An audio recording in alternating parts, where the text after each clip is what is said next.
So thanks for meeting with me to have this interview with Greenhill. So I just have a few questions. So can you tell me a little bit about the One Love project? So it was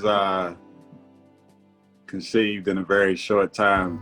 I was working with a private property owner on a similar project where we were looking at painting the street, doing a creative project on the street, and then became heavily involved with reimagining the boarded up storefronts downtown. And then from there, things transpired where the inspiration came kind of simultaneously with the project in Washington, D.C. You know, we reached out to city leadership and saw what could we do here in a shared space. The idea came about, of something inclusive that was not similar to the Black Lives Matter mural that was done in DC, because as a creative, you look at that as, okay, that idea has already been done.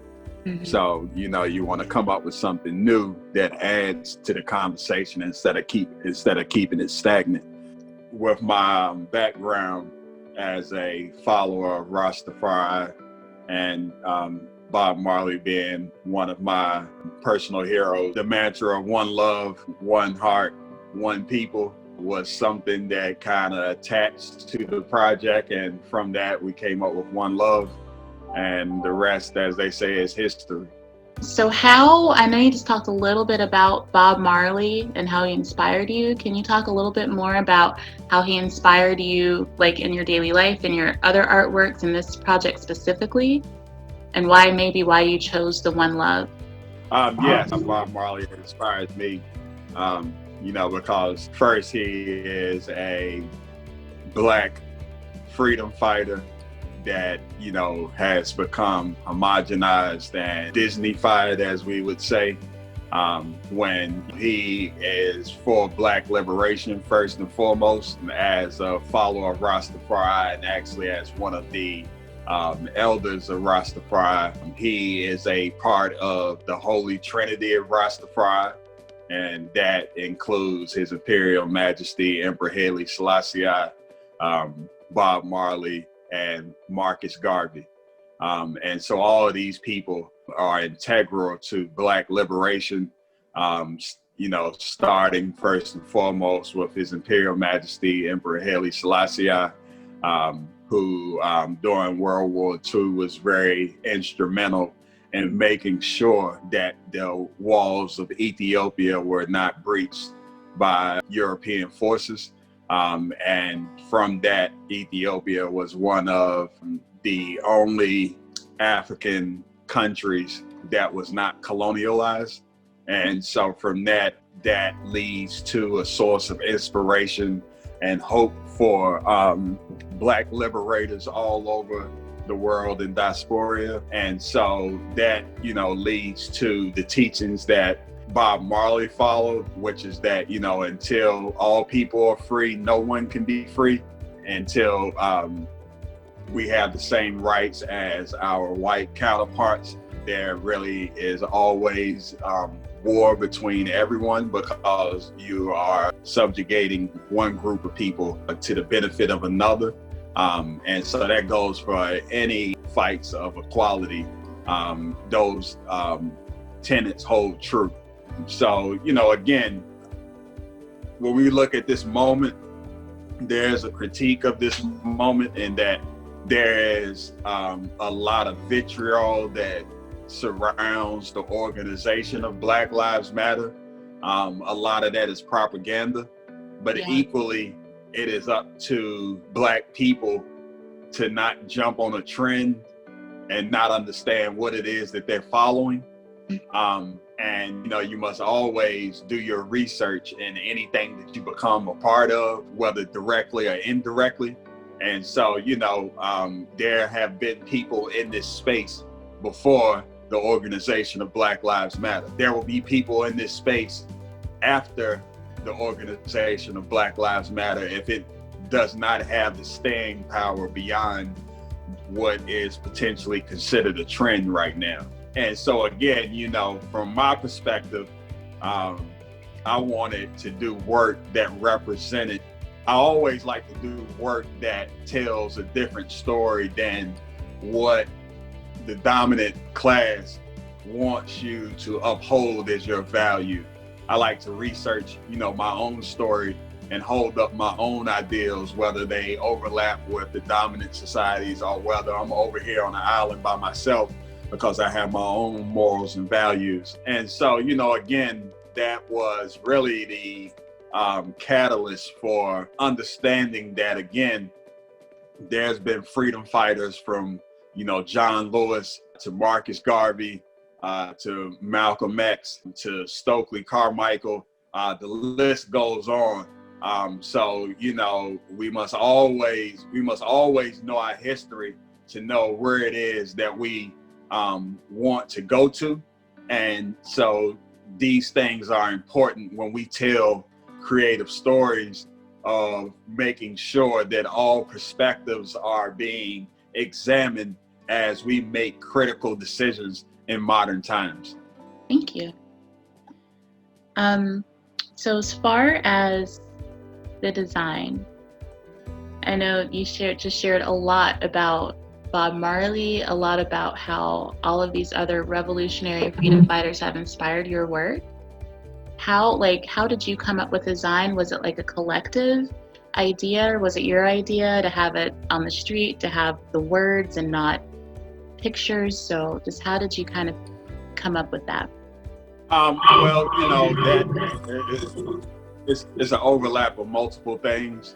I have a design degree, and so my preference that I very rarely get to affect in my professional work is typographical compositions. So sometimes something subtle can have just as much effect as a literal drawing that tells you something that you're supposed to see or think.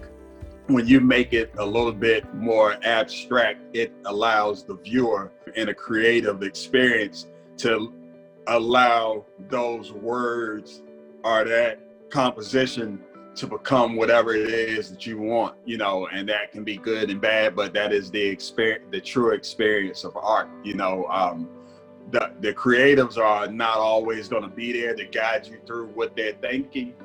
A lot of times it's going to be a one-on-one experience with the art. And so, you really should take a step back away out of that experience and allow someone to have their own experience, and so that's why, even to that effect, I very rarely believe in titling my work, because again, it's more of a egotistical thing, because again, when the viewer views the work, 9 times out of 10, they don't care what you called it, why you called it that. They're just looking at it and having their experience. To say that it is, again, the tagline came from my own personal inspirations of one love. And then it also enters into the discourse that is being had at that moment. Where you're having the chant of Black Lives Matter, and then people replying to that, all lives matter. And then, the antagonistic conflict theory that has been created around that, where something as simple as a group of people saying that their lives matter, people find offensive. And it's not really about people saying that their lives matter. It's really about self-hate, because that's what racism is self-hate. If you hate something in someone else, it's only because you hate it in yourself, because we are all human beings. We all have the same arms and legs and eyes outside of disabilities, so on and so forth. And so, when we really look at it, that is something deeper that we very rarely get to examine, because we always get stuck on the surface of this conflict of, hey, I don't like that you said that and you excluded me, or hey, I don't like that now this is reverse racism, or any other crazy thing that someone comes up to make it about anything but what those group of people that are aggrieved are talking about. And so again, we just enter the conversation from a different space, which then allows people, because they're taken aback from how they perceive that conversation and dialogue to be one thing, and then you create a totally different approach to that same conversation.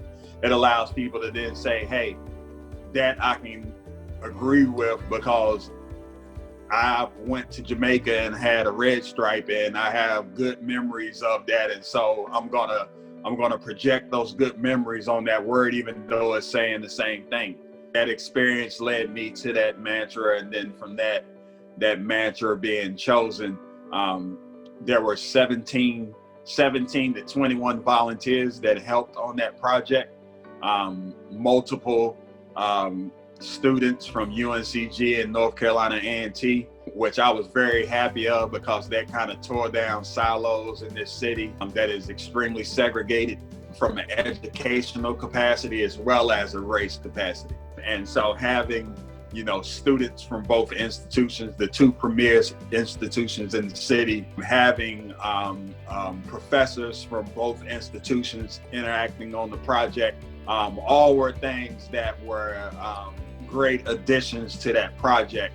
And so there's a group of professional artists in the community, aside from the volunteers that I usually work with from projects historically that I've been a part of over the last 4 years while I've been in this space. There's an artist by the name of Jameen. She goes by J Squid. We kind of organically came up with due to site restrictions where we couldn't have the lettering go over functional aspects on the street like a manhole, or it had to be so many feet from the gutter. It organically came about where in real time we kind of designed around those site restrictions. So, again, my design background as well as my fine arts background came together with other minority creatives in the community as a collective to create the typographical composition that we ended up with. Also asked about and spoke to what was the influence to the not using visual elements in the lettering. Again, that goes to specifically, again, my design background of, we just wanted it to be super clean.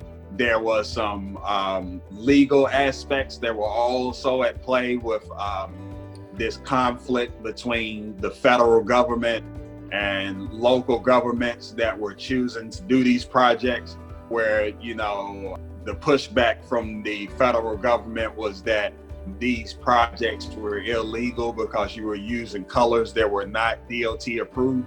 And so, forward thinking, when you go into any type of public art project, you want it to meet any specifications within that site and any restrictions within that site, because anything can be used for that artwork to be removed out of the community. And so if we don't do our due diligence when a project like this happens very fast, that can be the difference between that project being determined that it is in violation of policies and regulations and it being removed, or it staying there for as long as it potentially can based on the life expectancy of the professional grade paint that we use. So, again, typographical compositions to me work well in all types of perspectives. Just so happened with this one, we love the clean approach, and we think we achieved that with this project. So what did you think when you heard that another artist was inspired by your work and they wanted to do a work of their own?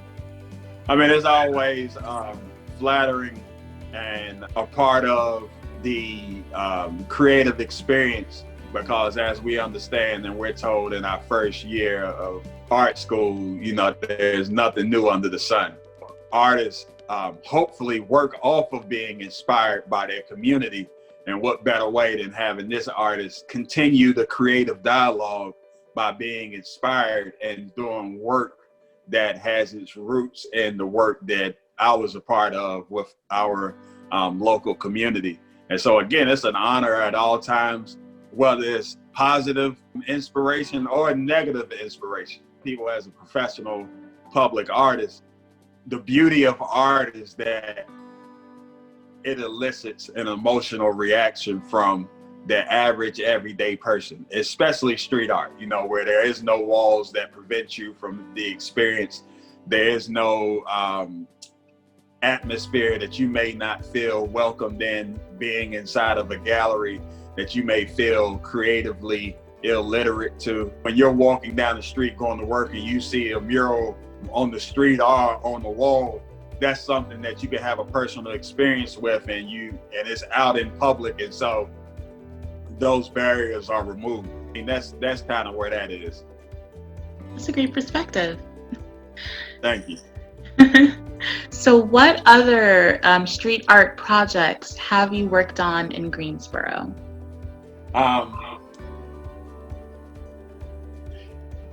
To the chagrin of many people in this city, I am the originator of public art in this format and capacity in Greensboro, North Carolina. This idea came from me as a person that has traveled and has spent parts of my life in major metropolitan cities, from growing up in DC to doing business in Miami, all up and down the East Coast, having business partners internationally in Spain as well as in California, and then being a member and student of hip hop, understanding that, in the infancy of hip hop, graffiti was one of the 4 pillars of hip hop, and so out of that, this is a cultural phenomenon that has exploded, where other people now have originally had a negative aspect of graffiti, which is turned into street art, which is turned into murals. It has its roots in sign painting. And sign painting is kind of the grandfather to street art. So, that being said, in 2017, which really started in 2016 or 2015, I had joined a committee with participatory budget process. And through that, I had recommended, it was a program that was only in 3 cities in the nation, Greensboro being one of them. And it allowed citizens to participate, and if chosen, spearhead projects in your community funded by the municipal budget. Because a lot of times this type of work is cost prohibitive for the average person. So, from the very beginning, I looked to partner with the municipality that I currently reside in, which is Greensboro. And we, through participatory budget, we were fortunate to get out of that the parking deck mural, which is across the park from Green Hill Gallery. That is the Bellmead parking deck. And we utilized the phenomenal international artist by the name of Das, D-A-A-S. And ironically enough, when the old director, Miss Laura Way, was still there, we partnered with Green Hill and actually had a artist talk at the museum on the first Friday. And we did the projects on Boxcar Arcade, as well as Behind the Forge. And then that led to, from there, us doing the next municipal project, which was the water treatment plant on Battleground Avenue with another international artist by the name of Mr. June. And then from there, we did some more private projects with a private developer behind Drum and Drought, when I had a creative studio over there for a short period. And those were done with international artists, Bus Art and Niels Westergaard, who's a good, very good friends of mine. And then from that, we went to the Windsor Rec Center project. And ironically enough, that project was done by the A&T for the second day of the A&T sit-ins at Woolworth. And ironically enough, that project was just featured at the Republican National Convention last night, unfortunately. But either way, that is the power of art, is that it is the catalyst that serves as a backdrop to introduce you to a community that you may have never been to before. And it serves as a beacon of hope that it beautifies that community and allows people to experience it, whether on social media or in the news, or just by happenstance from traveling and going through that community and seeing, hey, if you see beautiful art up, then that must mean the people in this community care about this community in order for them to put something up to beautify it. So yeah, that's just some of the many projects I've been involved in over the last 4 or 5 years. That is a lot, just in our city. So thank you so much for having this interview with me and having this interview with Greenhill. You've opened our eyes to a lot of insight that a lot of things we just didn't know. So I will. Thank you. Yeah, thank you.